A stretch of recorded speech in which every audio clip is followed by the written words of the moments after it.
তাদেরকে শুধু জিকির করার জন্য, তাসবিহ করার জন্য আল্লাহ যদি পাঠাতেন, তাহলে ফেরেশতারা যখন বললেন নাহানু নুসাব্বিহু বিহামদিকা ওয়া নুকদ্দিসু লাক, যে আমরা তো আছি তাসবিহ জিকির যা লাগে আরো বেশি করব, আল্লাহ বলেন না।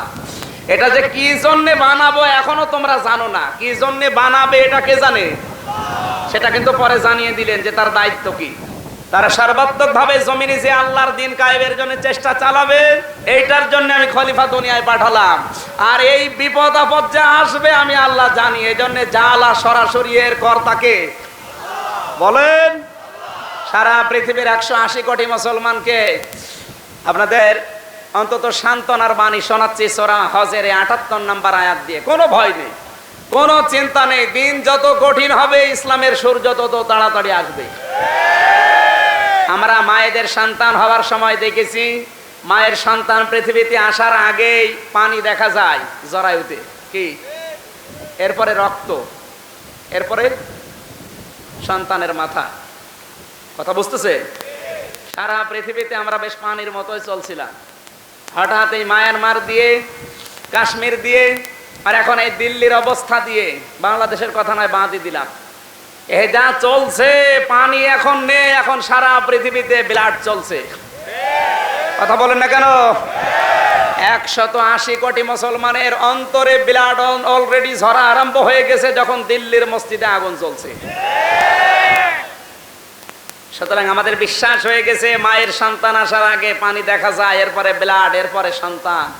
পানির মতো দুনিয়া যখন শেষ হয়ে ব্লাড দেখা গেছে তামাম দুনিয়ার মুসলমানের কলিজায়, ইসলামের সূর্য উঠতে এই পৃথিবীতে আর বেশি দেরি নেই।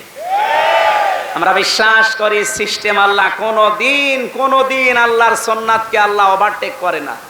ওয়ালাং তাজিদ আলি সুন্নাতিল্লাহি তাবদীলা তাহওয়িলা। আল্লাহ বলেন কোনদিন আমার নিয়ম নীতি পাল্টাবে না, যেভাবে চলে আসছে কিয়ামত পর্যন্ত এভাবে আমি রাখবো। ইতিহাস কোনদিন কাউকে ঠকায় না। আপনি দেখবেন ইতিহাস কোনদিন পাল্টায় না। মনে করছে যে আমি যা করছি অনায় 10 বছর পরে পৃথিবী ভুলে যাবে না। ইতিহাস আল্লাহ বলেন ইতিহাসের কসম, ও গোপন সাক্ষী হয়ে আরো 50 বছর পরে ওটা আরো সুন্দর করে মানুষকে দেখাবে। কথা বুঝতেছেন? আমরা ইতিহাস থেকে যেটা পেয়েছি, বিশ্বনবী মুহাম্মদুর রাসূলুল্লাহ সাল্লাল্লাহু আলাইহি সাল্লাম এবং হযরত ইউসুফ আলাইহিস সালাম, হযরত মুসা আলাইহিস সালাম, হযরত ইব্রাহিম আলাইহিস সালাম কি পেয়েছিলেন এদের থেকে? খালি ঘটনা শুনে শেষ করে দেন। হযরত ইব্রাহিম এবং হযরত মুসা দুইজনকে আমার আল্লাহ দুনিয়া থেকে হিজরত করিয়েছিলেন, এক দেশ থেকে আরেক দেশে। নাকি বানিয়ে বললাম? আকালা ইন্নী যাহিবুন ইলা রাব্বি সায়াহদিন। হযরত ইব্রাহিম আলাইহিস সালাম বলেন আমি আমার আল্লাহর জন্য মুখ ফিরিয়ে চলে যাচ্ছি এই দেশ থেকে। মুসা আলাইহিস সালামও নিজের দেশ থেকে, মিশর থেকে পালিয়ে গিয়েছিলেন কোথায়? মাদাইনে। কথা বলেন না কেন? তাদের দুইজনের প্রতি ইঙ্গিত ছিল কার? সবাই বলেন কার? পৃথিবীতে ইতিহাস এইটাই প্রমাণ করেছে, দুনিয়ায় যারাই হিজরত করে সর্বোচ্চ 8 বছর পরে আল্লাহ তাদের দেশে তাদেরকে ক্ষমতার মসনদে আবার ফিরিয়ে দেয়। এটা পৃথিবীর ইতিহাস। কোরআনে কারিমে আল্লাহ ইতিহাস বর্ণনা দিয়েছে। মুসা আলাইহিস সালামকে কয় বছর পরে ফিরিয়ে দিয়েছিলেন? 8। জোরে বলেন। শুধু ফিরিয়ে দেননি, রাজত্ব সহ ফিরিয়ে দিয়েছে। ইব্রাহিম আলাইহিস সালামকে আমার আল্লাহ কয় বছর পরে ফিরিয়ে এনেছিলেন? বলেন না কেন?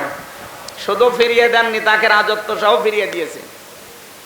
এজন্য কোরআন কাউকে ঠকায় না, কোরআন কোনোদিন মিথ্যা কথা বলে না। ওয়ালাদাইনা কিতাবু ইয়ানতিকু বিল হক। আজকে রব্বুল আলামিন আজকে এটা পড়ছিলাম, সূরা মুমিনুনের 62 নম্বর আয়াত, হাযা কিতাবুনা ইয়ানতিকু আলাইকুম বিল হক। সূরা জাসিয়া 29 নম্বর আয়াত। আল্লাহ তাআলা বলেন এমন একটা কোরআন তোমাদেরকে দিয়েছি যেটা শুধু সত্য কথা বলে, কোনোদিন মিথ্যা কথা বলে না।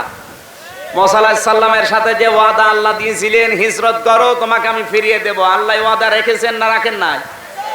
সবাই বলেন। ইব্রাহিম আলাইহিস সালামকে যে ওয়াদা দিয়েছিলেন আল্লাহ কি রাখেন নাই? সুতরাং মায়ানমারের এই মুসলমানরা যারা আজ 2 বছর বাংলাদেশে আছে হিজরত করে, কোরআনের এই আয়াতগুলো যদি সূরা কাসাস ভালো করে পড়বেন 20 পারায়, মুসা এবং ইব্রাহিম নবীর কাহিনী ওখানে আল্লাহ তুলে ধরেছেন, শুধু খেলা করার জন্য না। ইতিহাসগুলো আল্লাহ বর্ণনা দিচ্ছেন, কিয়ামত পর্যন্ত এই আয়াত যেহেতু থাকবে, যারা ইসলামের জন্য, মানবতার জন্য হিজরত করবে তাদেরকে আল্লাহ 8 বছরের মাথায় জমিনের শাসন ক্ষমতা ফিরিয়ে দেবে। সুতরাং এরা 2 বছর যেহেতু এসেই গেছে, আর 8 বছর পরে মায়ানমার মুসলমানদের হাতে আল্লাহ তুলে দেবে ইনশাআল্লাহ। দ্বিতীয় নম্বর, যারা বিশ্বনবী মুহাম্মদুর রাসূলুল্লাহর দিকে তাকান, হযরত ইউসুফ আলাইহিস সালামের দিকে তাকান। বিনা কারণে পৃথিবীর ময়দানে কেউ যদি জেলে যায়, জুলুম নির্যাতনের শিকার হয়, মহান আল্লাহ শুধু দুনিয়ার জেলখানায় শেষ করে দেয় না, অন্তত 10 বছর পরে ওই দেশের রাজত্ব তার হাতে আল্লাহ তুলে দেয়। এর বাস্তব প্রমাণ ইউসুফ নবী। কে? ওয়াকাযালিকা মাক্কান্না লিইউসুফা ফিল আরদ। জেনার তহমত নিয়ে তিনি জেলখানায় ছিলেন কত বছর? বলেন না কেন? 10 বছর পরে আল্লাহ শুধু জেল থেকে মুক্ত করেই ছেড়ে দেয়নি, তাকে আমার আল্লাহ জমিনের শাসন ক্ষমতা তুলে দিয়েছিলেন। মাক্কান্নাকুম ফিল আরদ। জমিনের শাসন ক্ষমতা ইউসুফ নবী পেয়েছেন না পাননি? আজও পৃথিবীর 228টা রাষ্ট্রে মুসলমানরা যেখানে বিনা কারণে জেলে থাকে, জরিমানার শিকার হয়, দুনিয়ায় আল্লাহ এত ক্ষতি ওদের করবে না। অবশ্যই 10 বছরের মাথায় ইউসুফ নবীর উত্তরাধিকারে আবার ক্ষমতা তাদেরকে ফিরিয়ে দেবেই। এটা কোরআনের কথা, মিথ্যা হবে না, কারণ কোরআন কোনোদিন মানুষকে ঠকায় না। এক কথা বললেন না কেন? বিশ্ব নবীকে আল্লাহ হিজরত করিয়েছিলেন, কয় বছর পরে আবার ক্ষমতায় ফিরিয়ে দিয়েছেন? 8 বছর। কয় বছর? 8ম হিজরতে মক্কা স্বাধীন হয়নি? সুতরাং আমাদের কোরআনের উপরে যেহেতু বিশ্বাস আছে, খেলাফতের দায়িত্ব পালন করতে গিয়ে আমরা যদি টিকে থাকি, সূরা আলে ইমরানের 139 নম্বর আয়াতটা বাড়ি যেয়ে পড়বেন। আমি শুধু থিওরিটা বলে দিচ্ছি। আল্লাহ রাব্বুল আলামিন বলেন, ওয়ালা তাহিনু ওয়ালা তাহজানু ওয়া আনতুমুল আ'লাউনা ইন কুনতুম মুমিনিন। কোনো ভয় নেই, কোনো চিন্তা নেই, আমি আল্লাহ পাক বলছি তোমাদেরকে বিজয় দেবই যদি তোমরা মুমিন হতে পারো। আয়াতের ভেতরে 2টা হুকুম আছে, একটা হচ্ছে বিজয় দেওয়া আর একটা মুমিন হওয়া। বিজয় দেওয়ার মালিক কে? মুমিন হওয়ার মালিক কে? আপনার কি মাথায় তার কাটা আছে? সবে আল্লাহ আল্লাহ করেন। বিজয় দেওয়ার মালিক কে? মুমিন হওয়ার মালিক আপনারা। আমরা যদি মুমিন হতে পারি, আল্লাহ যে মুমিনের কোয়ালিটি দিয়েছেন, তাহলে আল্লাহ বিজয় দেবেই, কারণ তিনি মিথ্যা কথা। সুতরাং আমাদের দায়িত্ব মুমিন হওয়া। মুমিন কাকে বলে? যতগুলো গুণাবলী আছে অন্যতম 2টা। মুমিন ওই লোকটা যার হাতের দ্বারা আর মুখের দ্বারা মানুষ শান্তি পায়। শুধু মুসলমান না, মানুষ শান্তি পায়। হাত মানে এই হাত শুধু না, হাত মানে ক্ষমতার হাত, হাত মানে ঐক্যের হাত, হাত মানে টাকা পয়সার হাত, প্রভাব প্রতিপত্তির হাত, পাওয়ারের হাত। আর মুখ মানে শুধুমাত্র এই এতটুকু মুখ না, এটা দিয়ে অনেক কিছু করা যায়। এ মুখ শুধু এরকম ঝাঁকাবেন, একজনের ফাঁসি হয়ে যাবে। কথা বলছেন না কেন? এ মুখ শুধু এরকম নাড়া দেবেন, ফাঁসি থেকে মুক্ত হয়ে যাবে। এরকম ক্ষমতাধর লোক পৃথিবীতে নেই। আছে মানে নাম ধরা লাগবে। দাউদ ভাই যদি বলে এরকম, তাহলে আপনি শেষ। এরকম বলবে, আপনি মুক্ত হয়ে যাবেন।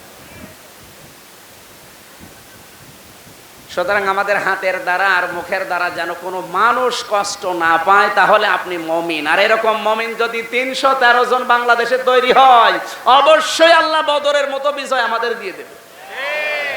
তার মানে বোঝা যাচ্ছে 18 কোটি মানুষের ভেতরে এখনো আমরা 313 জন হতে পারিনি।